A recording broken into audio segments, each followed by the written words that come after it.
Hi friends, welcome to my channel. ఇక ప్రేమ్ అయితే Kaushiki presentation చూపిద్దామని ఇక ల్యాప్టాప్ అయితే ఓపెన్ చేస్తాడు.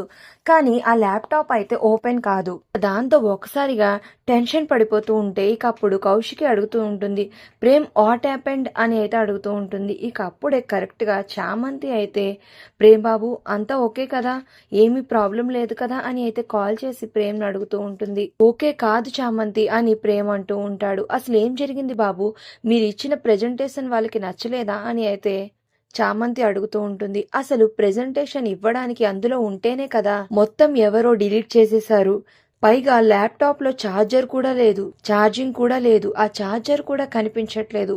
ఇప్పుడు ఏం చేయాలో నాకు ఏమీ అర్థం కావట్లేదు అని అయితే ప్రేమ్ టెన్షన్ పడుతూ ఉంటాడు. ఇక అప్పుడే ఇదంతా ఎవరు చేశారు అని చామ అయితే ఆలోచిస్తూ ఉంటుంది. ఇక అప్పుడే రమాదేవి ఇంట్లో ఇలా అనుకుంటూ ఉంటుంది, ఒరే ప్రేమ్, నువ్వెంత తాపత్రయపడ్డా నువ్వు అనుకున్నది మాత్రం జరగదు. నువ్వు కష్టపడిందంతా బూడిదలో వేసిన పన్నీరే అవుతుంది అని రమాదేవి అనుకుంటూ నవ్వుకుంటూ ఉంటుంది. ఇక అప్పుడే చామంతి అక్కడికి వచ్చి మొత్తం చూస్తూ ఉంటుంది. ఇక అప్పుడు రమాదేవి, ఏంటే దిక్కులు నెతుకుతున్నావు, ఇల్లంతా ఊడ్వు అని అయితే చామంతి మీద అరుస్తూ ఉంటుంది. ఈవిడ నాకు ఏదో ఒక పని చెప్తూ ఉంటుందంటే ఇదంతా ఈవిడే చేసుంటుంది అని అనుకుంటూ ఇక చామంతి అయితే ఇల్లంతా ఊడుస్తూ నెతుకుతూ ఉంటుంది.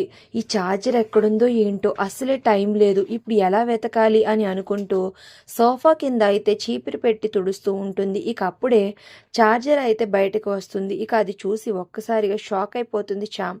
మరో పక్కన కౌశికి ప్రేమ్ దగ్గరికి అయితే అక్కడ ఉన్న వాళ్ళు వచ్చి, మీ ప్రెజెంటేషన్ అంతా ఓకే కదా, ఫ్లైట్ కి టైం అవుతుంది అని అంటూ ఉంటారు. ఇక ప్రేమ్ కి కౌశికి ఏం చెప్పాలో అర్థం కాక దిక్కులు వెతుకుతూ ఉంటారు. మరి ఇప్పుడు ల్యాప్టాప్ ఛార్జర్ ని చామ్ రమాదేవి కంట పడకుండా ప్రేమ్ కి ఎలా అందజేస్తుంది అనేది నెక్స్ట్ రివ్యూలో తెలుసుకుందాం. వీడియో నచ్చితే ప్లీజ్